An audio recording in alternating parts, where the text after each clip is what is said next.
it's only when you gain altitude that you realize how trivial everything is. You realize just how much power you have by your choice or decision to imbue power or attention awareness to something or to something else. What can I do to help make the world a lighter place to live in by leveraging the power of the digital media? So, Yes. Welcome to the Amp Up Your Voice on YouTube podcast. This is the place to discover jaw-dropping ways to pump up your voice and create an experience for your listeners, either live in person or on video. Yes, can you hear me? yeah, What up, man? nothing much. What about you? Oh shit. Hold on. I'm good, bro. I'm good. I love the light in the back. It looks epic, man. You cascading light through that window. I dig it. Thanks, man. Because you already are doing a lot of self-expression using video, getting out there, and plus you're a creator as well. Like you've done some edits with me, and I've seen you put some tutorials online as well. So, man, I'm about like having a good conversation. I'm so glad. It's my deepest honor to be here. Like, Yes. it's actually really cool because little subtle shifts or changes or executions that they give you as advice. Hey, think about your thoughts, monitor your thoughts, right? Try to play. I call it the happiness challenge. Remember, that was actually one of the biggest game changers for me, where you're literally for a week just pattern interrupting every single time you noticed your train of mind or your thoughts going into a negative place, because it was one of those things where for the first time this whole idea or this whole concept of self-development no longer was this abstract ephemeral in the air thing, but it was this like tangible concrete thing that I could actually point an activity to and say this is what it translates to word for word. And it was it was really life changing for me. So it was probably one of the coolest times in my life, that webinar. And the sad part is, at the same time that we know the excitement of starting the journey, you also have to deal with the trepidations of just being a straight up fucking amateur, right? Like, but like literally like an hour in or 45 minutes in, I think there was something with the live stream settings on YouTube, and it actually just shorted out. So Oh, like I'm missing all this content that oh like I man. wish for my dear life I could get back, and it was pretty cool. And since that day, it just made me glad to be on the path that I'm on. Yes. Now, to kind of go back to something I slightly kind of mentioned, I enjoy the fact that so my personal philosophy is to really focus on the content, right? Because not to like dim the light on like just a super savvy creative eye that you have to raise the production value of any build or any production to another level in the hundreds and thousands or millions if you're gross officing movies and shit, right? But I always believe that the subject matter, the steak is more important than the sizzle. And I feel like all too often, people are too quick to focus on the sizzles, like getting the super pristine production techniques down, but they don't take the time to hammer in on what it is the fuck they actually have to say, you know? So, kind of being lucky to realize that I'm so stupid enough to see that I need to figure out how to speak first. I mean, like, one, I'm African, I'm an immigrant, I have like this huge fucking accent I had to deal with and get over, all these language barriers. That has to come first and foremost before anything else. So, like, till the day I to this moment, it's been nothing but just what can I do to help make the world a lighter place to live in by leveraging the power of the digital media. So Yes. every single one of the videos that I've made, I made it with me in mind. Like there was this kid that looked like me, had my name, didn't have my skill set yet, didn't have maybe the level of wisdom that I had, but he has that burning desire to create, to build, has that like overzealous ambition. The only caveat is he's 13 years old right now, or he's 10 years old or 8 years old. And for whatever reason, maybe the people around him are not the greatest supporters. Maybe like a lot of foreign families, his family and support group tell him, hey, like they every single time a creative idea that he would like to output in the world arises, they essentially just shut him down. They cut him down in one way or the other. They have that critical style of engagement with him that to someone who may not have that internal inner fortitude, that inner foundation that's rock solid, that allows him to be a man or a woman, right? Be his own and go out into the world. To someone who may not have that, it's absolutely just psyche shattering. And so having that person in mind, it's only when you gain altitude that you realize how trivial everything is. I'll share it with you in a second.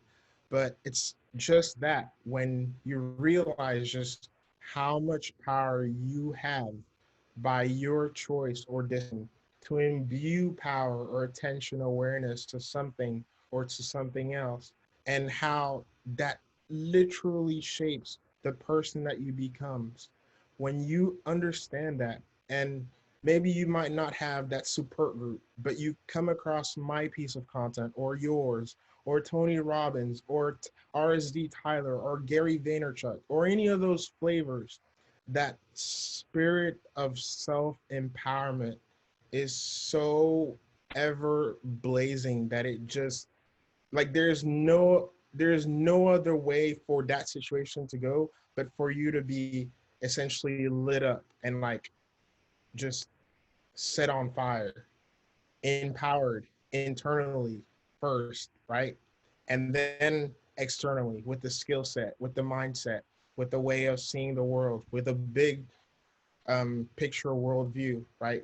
Through maybe like my blessing of not always stumbling through my words, but those rare moments that actually articulated something well and it comes out well and he hears it and he's able to hear, oh yeah, like I don't have to like have had to live in a country with war, right? Like before I came to the US, I lived in Angola, where at that time they were literally they were going through their civil war and like it's insane like just what kind of environment that creates. Like you hear of kids essentially, you see, oh, it's like a whole bunch of kids at the gas station sniffing paint. I remember at one point America had that, but like in that country, in countries like that, it's a perpetual way of life. It's not just this one time occurrence. It's the same thing as like, for example, you go to some big cities and you know that they're homeless there, right? But you don't ever see them until like late at night or some random.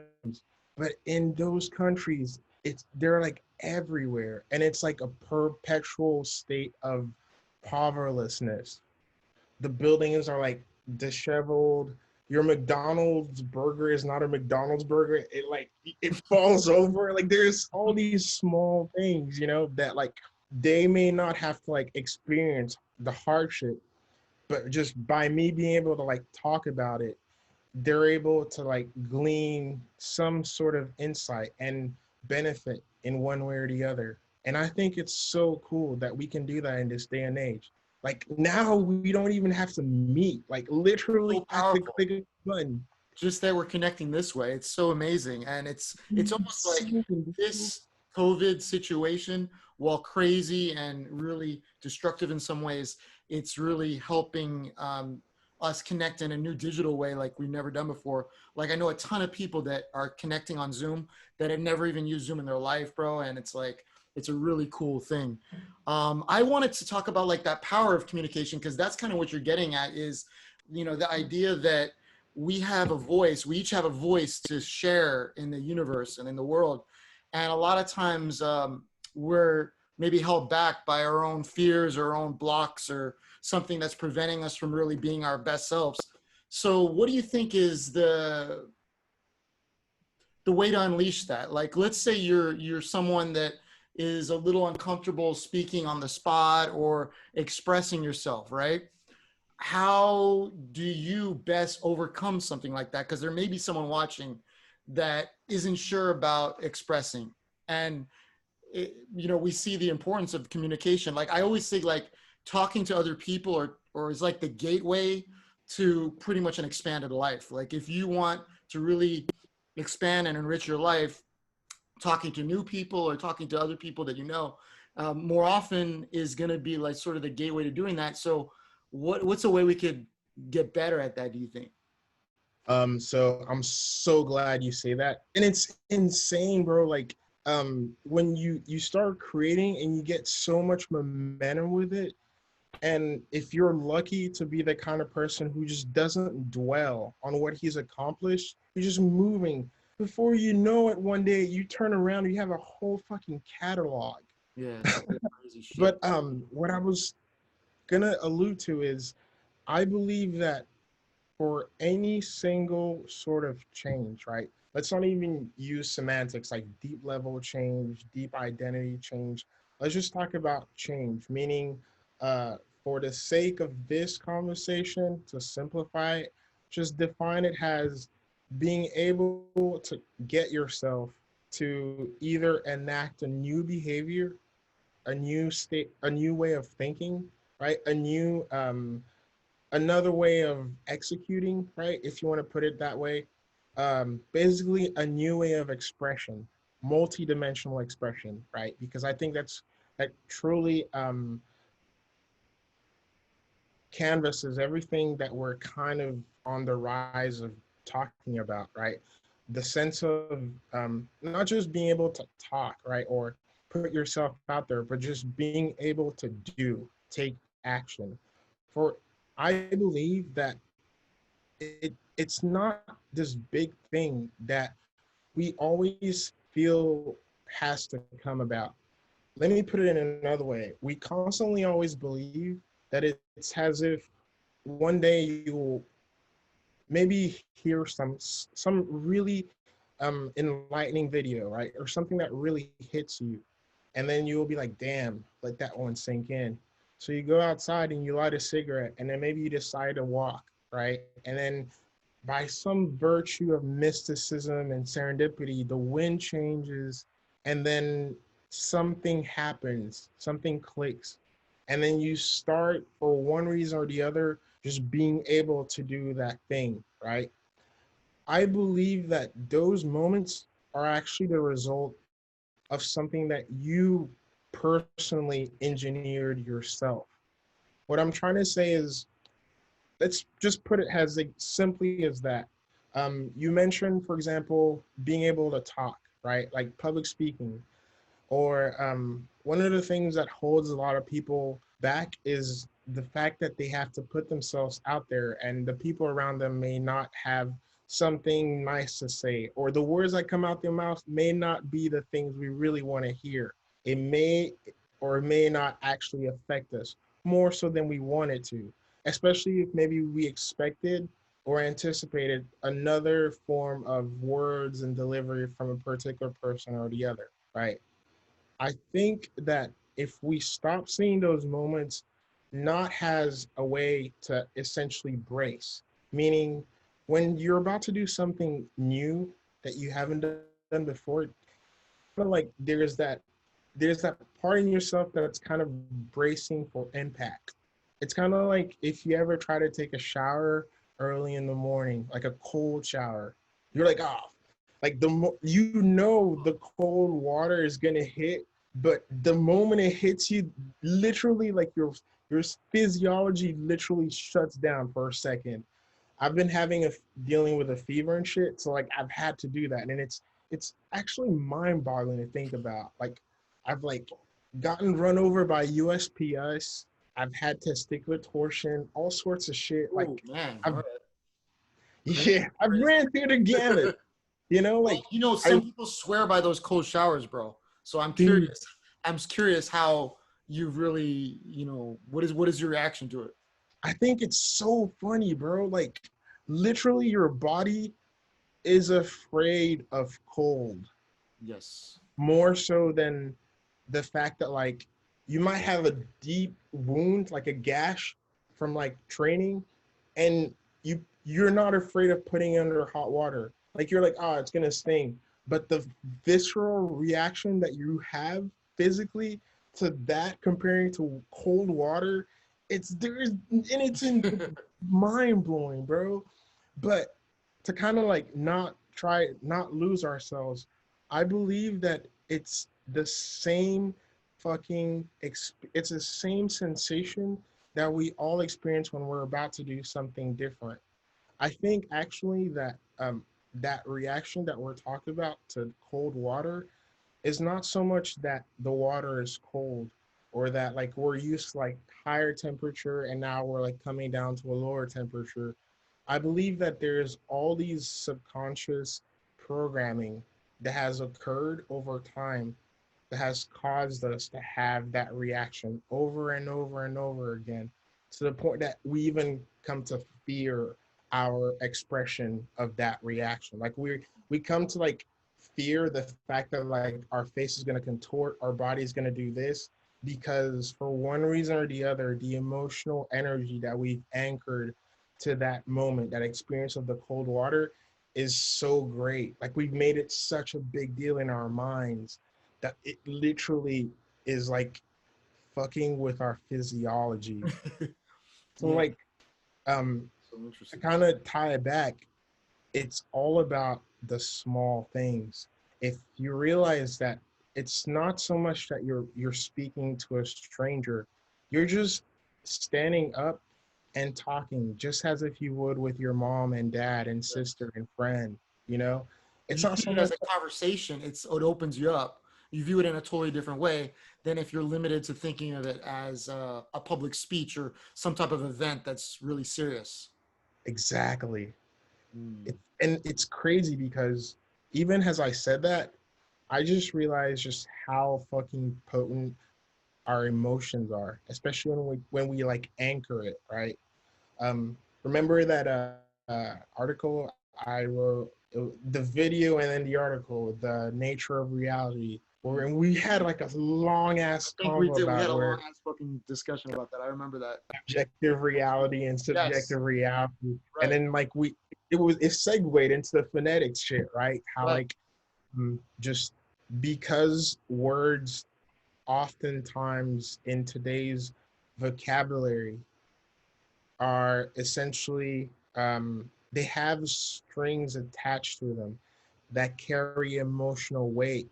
The way that we construct this reality is fucked up, and it's manifested in our inability to just fully see one another without it becoming what I call a debate. Where, as opposed to, like right now, this is pure in a sense that it's just I love this concept. I dubbed it the free marketplace of ideas. That's what a pure and true conversation is. You're just like idea, idea, idea, idea. And it's just like that, right? It's like just a pure transfer. And oftentimes people fail to realize kind of what I was talking about, how I can save you time and energy just by speaking about what you have not experienced. And so now you can use that time and energy to find something that we have not collectively experienced yet. And we all just move Mm. faster. Yeah. And instead of speaking, When you say this free market that you're saying of ideas is similar to like a non-judgment zone, like where you're not assuming, you're not judging, and you're just listening to each other and like trying to build off one another. It's kind of like improv. I don't know if you've taken an yeah, improv class, but like the yes and principle, where like someone says something, you got to build on it, man. You don't break it down, you don't tear it down, or you don't find out why it's wrong. You want to build on it. So I thought that was interesting, that because I agree, like if we could just transform our society like to more of that, that free market of ideas, bro, like that would be revolutionary, man. I think most of the challenges that we're having in communication nowadays is just assumptions, negating other people's opinion and the validity of what people got, bro. So And 100% literally communication. It's nothing else, bro. Like yes, it's literally, literally just fucking communicate. Like words is the barrier. Dude, oh my God. So as you were saying that, I don't know why, but I couldn't help but think of the first man, or what we typically refer to them as the cavemen. mm, That's what it is. And I think that's kind of what I was alluding to when I'm trying to say that our words is what's causing us issues. Not so much even like the words we're using, but it's our first, we misunderstand just how powerful they are, in the sense that, again, go that objective reality, subjective reality, I swear to God, I think it's going to be one of the hallmark pieces of content I've ever created now. The whole, like, this is an object, this is an object, this is an object, right? Like, these are all objects. They're there. That is the objective reality. No matter what you do or call it, that fact is always true, meaning there is an object there. Now, subjective reality, what you call the object, a mouse, what is this, kebab sticks, socks, right? The word that you use to define the object literally scopes the relation that you will have to that object. What this means is, if calling this a mouse prevents me from putting it to my ear, right, or licking it, then that not only literally proves just how powerful presuppositions are, if you understand what I'm saying, right? Like, because when you call something something, like when you use a word or a noun, right. it literally already, there's like a, imagine if you have a blank canvas, nothing is set in stone. The moment that word or the label is put in, like, let's set this as a definition, there's a trajectory that's like drawn from that moment in time and space to like the end of the universe, which doesn't end. And it's just it continuously draws until you change the definition of the object again, right? But when you And say, wait, when you say that's a transformational moment too, when you just said the possibility of changing the name of the object, right? Because that completely will, I guess, shift the trajectory that you're talking about. Is that right? exactly. Because Yeah. but we so much assume that everything is permanent as it is, as we've named it, right? We keep, we, exact, dude, that was so perfect. Right. I That, mean, yes. I think wake up oftentimes and they're not thinking about the possibilities they truly have in every moment.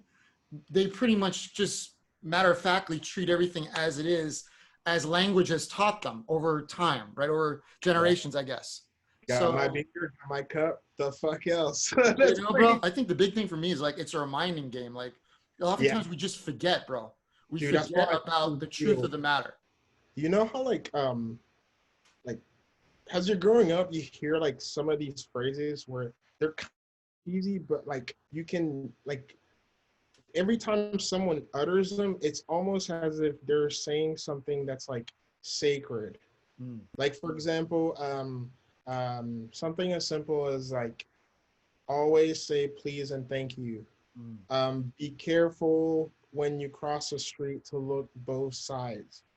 Like, and it's crazy how life is, to where like something that simple can be applied in different ways. Like, there is almost like, just like the power of the context in which that line is being manifested makes it to where there's a beauty in seeing the different forms in which that can hold true. Because something like you can take it that on a physical level, right? Yes, look left, look right, and then cross, right? Another one is also like, hey, when I'm maybe meeting a potential lead, not every lead is the right lead, right? Not every person has good intentions in mind. I have to look left, and you know what I'm saying? Like, kind of, I'm just elaborating. So like, there is one that like sticks to me, and it's so funny because it's an American fucking jargon, and it's the whole you have the steak and the sizzle. Yes. What you want to focus on is the steak and not the sizzle. The spices are the sizzle, but the steak is what matters. And I don't know why, but like that one really stuck with me because to kind of go back, there was something that I wanted to say, which was we've come to essentially place more importance, or I'll put slash because that's kind of how I write. We've come to believe that the subjective reality holds greater value because it has a more immediate, immediately felt impact than the undertone of the power of the objective reality. Now, let me put it in a third way. The fact that we call this a mouse, right?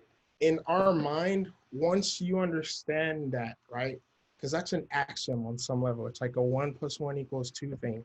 Then it's almost like there's this gear within us that immediately starts to say, okay, so then what should I call things, right? What should I call objects? And then and remember, it's like a trajectory.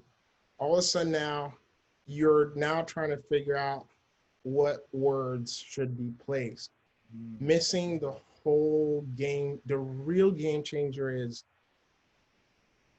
live as if there is no words. You're only ever seeing the object. And now, when you need to make use of things, do you recall the subjective reality? And so that's where the whole you hear a lot of like a lot of spiritual people, and it sounds so woo woo because they never break it down, and I feel like even they probably don't even understand it. They might have heard it from like a fucking mastered Buddhist meditation teacher, right, who speaks Tibetan and maybe didn't have the best interpreter, and so it doesn't come out as deep as it actually is. But what I'm trying to say is your mind literally is a fucking magic lamp. If you tell it that its mode of operation is such that you'll only just perceive objects. Like you have to like train yourself to like stop referring to the things that you see and engage with as the thing that we call them by, the noun. Just the hack is object. You're about to call it a name, and it's so fucking baller. It's like energy. For me, like growing up with Dragon Ball Z, because it's universally relatable and Yes. it's conceptualized to your bone. Like you understand object, you understand energy, right? And it's multi-dimensional in that way. So now I just call this object. Now what does that mean? Literally, there is the playground, that whole Pandora's box. Because now in that moment, you start becoming aware of that moment that I was talking about right before that gear that kicks in. That's like, okay, what should I call the word? What word? There's this small moment, and it's literally the moment of, they call it emptiness in Buddhism. It's like the realization that nothing is unless set by mind. Nothing is unless set by the relation to the object. That means that literally you can live by just calling things object, because once you realize that that moment grows, every time you call things more and more object and you lessen the pull created by the connotations, the emotional anchors of the subjective reality, you start reclaiming your own power. And that's true self empowerment in my mind. And kind of what you were to go back, it answers all our questions because now that moment you have to realize the reason why we have resistance, like why we don't put ourselves out there, it's because of these subjective realities. Yes. They are used first of it's kind of she put it so well. There's this lady named Robina Corton. I've like shared her in the past. I'll like send you a link, Yeah, man. send She's me. like a fucking godsend from New Zealand, Okay. raised Catholic, like was born in like the 50s. So like she lived through the whole gamut, bro. She was like a hippie, a fucking nun, a like leftist, a Okay. socialist, a feminist, like a Marxist, like all this shit. And then like she just realized that none of that like solved, like none of that gave her the answer of why is it that she is unwell. And then she stumbled upon Buddhism, and her I think the thing that shook her to the core was Buddha's idea or Buddha's philosophy, his long 10 trillion thousand year standing theory that at the core of everything there is emptiness. I was gonna say no. I was gonna say at the core of everything there is nothing, but it's one of those things that's kind of said so much, and I fear that saying that would have lost its true core because you would have just heard the emotional cheesiness of how people just kind of misuse it over the years. But if you just erase that and just recall the whole object, object, object. The more and more you use that word as opposed to the nouns, I swear to, it's hard to put in words, but it's palpable. You'll feel this. It's like if you're creating, you start realizing there's a space in everything. Like it's actually palpable, Yes. right? Yes. Me as an engineer, I'll most likely refer to it in a public setting from like the context of atoms because people it's a lot easier to relate to someone on the physical level because the senses are more directly experiential. Like to talk about something abstract, someone might miss the dots. But if you draw a picture of like a nail hitting someone and ask them, does this hurt when this happens? They'll tell you yes, because it's like things that are easily relatable tend to be tied to the physical plane, the physical level, right? So you'll hear a lot of people talk about atoms and electrons and like there's this great thing, and that's another thing I have deep reverence for Buddhism is before anything they do what I call it, this is me colloquially actually just talking about commentating on what they do, and colloquially just you the classy way. They literally just spend 10 years, 5 years, however long it takes to essentially establish what in science they call the observer's phenomenon. And the reason why that's important is because it's how you get to the realization of bias. Mm. When you understand, so the observer phenomenon, there was like some guys a while ago at the when they first discovered when the advent of like high-powered high-powered microscopes, essentially lasers, right? When that first came about, they all of a sudden now you can start playing with light and you can start doing deeper layer experiments, or if you want it, more microscopic level based experiments. And what they found was that if whoever is running that experiment, if in their mind they had a particular idea, they in most of the times that they ran this experiment or how they came to this conclusion, how they were aware of this was they shot fucking light through a prism, right? Mm. And they were looking at how it's reflected. So prism, think of glass. You just shoot a laser through a glass and you see how it bounces off. And they noticed that there was a connotation between what the person saw as reflected light and the particular color that they had in mind. So literally proven, if you thought the you had the thought blue, the color blue in your mind, the moment when you shoot the laser through the glass and then see it reflected, there was a 99% chance that you would see more bluish across the light spectrum. They came to essentially do more tests and more realizations and came to the conclusion that there is such a thing as an observer's phenomenon. So, not to get too Illuminati, but it's the whole triangle thing, the eye.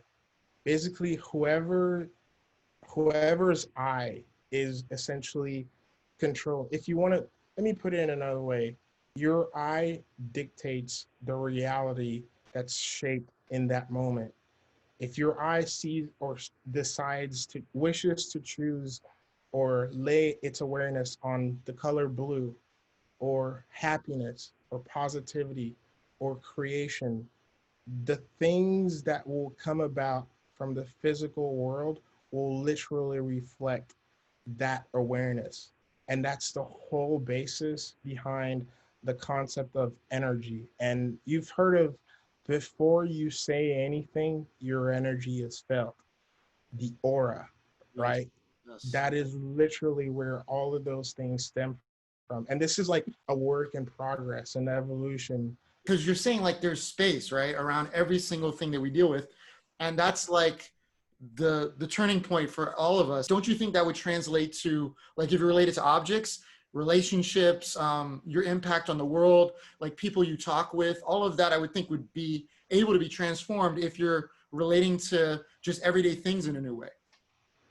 Dude, I couldn't agree more. In fact, as we were talking, I literally started crying, bro. Like, Excellent. because Yes. like I shit you not. And Oh, even as I'm saying this, I don't know if you can see, there's like chills running across my body.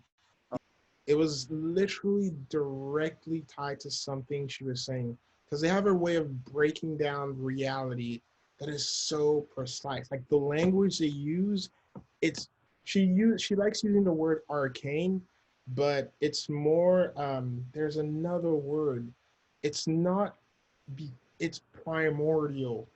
mm, wow. Their language. Yeah, It's like, that's. imagine seeing like a medieval church, Mhm. but like imagine it like all like modernized, but still holding that medieval s to it. That's how their language is. That's kind of the way of describing it. But there was a train of thought that it triggered, and I came to the realization that, you know how like we say often things like, bro, time is not real, like things like that, right? I kind of like sunk my teeth into it. I don't know why. And again, I thought about the cavemen. Yes. If you're living in that moment, in that time, there isn't this idea of numbers playing such a huge part into everything. You would just see a round circle in the sky at some point here, here, here, and you notice that there'd be a bit more shade or less shade, right? But that's literally the level of, that's as far as you think about it. And it's kind of crazy how somewhere along the line we stop kind of having that simplicity to everything, and we started, I use the word anchoring just because like I kind of came up on like neurolinguistic programming at the same time that I learned self-development. So I saw a lot of like connotations, a lot of the things that people teach you. And I noticed, to kind of put it, it's like there's just so much anchoring tied to like numbers and, as you mentioned, timing and being somewhere when the numbers make a particular form, right? Mm, But if true. you think about it, it's it's not really there. It's not as I don't want to say significant, but it's not as self-present. Meaning, if you are not there to say 8:30 should exist, it would never exist. And this sounds kind of crazy, and it's kind of like a loop that I'm hoping someone follows or we pick up at some point. But it's really interesting to kind of, in hearing that, make a note of how many of these other things do we also have that run on thread or run on sentence type Mm-hmm. vibe or engagement or anchoring to, that run us and cause us to make or have these snap decisions that take us away from the present moment that we haven't taken the time to really become aware of, right? Right. Because I fully believe everything builds on each other. It's like a compounding. The Yeah. same way you mentioned, like just being happy, like just smiling, doing that every day. Before you know it, you literally become the happiest guy like your friends know. Oh yeah. You can transform yourself, man, with daily those daily habits. We're always like referring to some old way of viewing something, you know, like I feel like that's the general Yeah, sense I of, see what right, you're doing. of how we Yeah, make sense of things is just yeah, always like referring to whatever it's linked to. Your own personal memory bank is creating that object in front of you. So like you almost have to separate yourself from that too. yeah, 100%. I So think it's actually really funny you mentioned that because I got really lucky. And I fully believe I got really lucky because I realized that I was fucking retarded. Like I'm retarded. And so like because I realized how retarded I am, I always just put me my starting point is I am the fucking dumbest guy in the world, in the room, in the group. Like I always put myself in that place, no matter where I go. And because of that, it was almost like a hack, like a cheat. Because then the only direction is up, right? Because if you're the dumbest guy in the world, just learning one word makes you smarter. Like it makes wait, no, you explain that. So you're saying like your approach when going in new situations, whatever it every is, new time. people, like your assumption is I know less than a lot of these other people, I and I'm gonna be fully, learning from whatever they say. Is that what you mean? Or 1,000%. I fully in my mind run like I loop like the idea you are so retarded, you don't know shit, and I guarantee you everyone here is better or smarter or more intelligent than you.